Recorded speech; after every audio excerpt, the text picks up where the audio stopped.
Des pays africains ont conclu des accords avec Zelensky pour l'achat de drones et d'autres équipements. Zelensky lui-même affirme ici qu'un accord avec le continent africain a eu lieu sur le site de l'Assemblée générale des Nations Unies il y a tout juste quelques jours et il existe déjà des propositions de plusieurs pays africains et une demande de représentation en Afrique.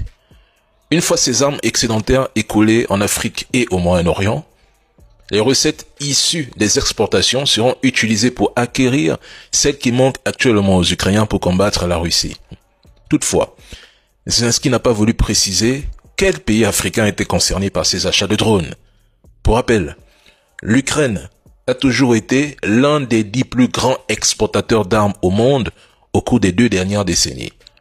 Plusieurs rapports officiels estiment que 18% des exportations d'armes ukrainiennes étaient destinées à des destinataires en Afrique subsaharienne notamment, au Kenya et au Sud-Soudan, au Tchad, au Nigeria, en RDC et j'en passe. Mais à qui? Bref, Zelensky parle de traçabilité, de contrôle, mais une partie importante des armes exportées par l'Ukraine vers des pays d'Afrique subsaharienne s'est toujours retrouvée dans des conflits armés, soit directement, soit par des détournements ou des transferts secondaires.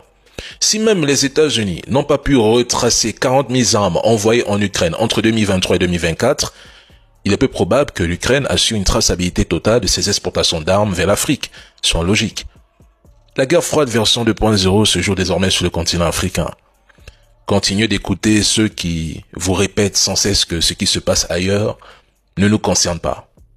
Continuez d'ignorer la géopolitique. Continuez, faut continuer.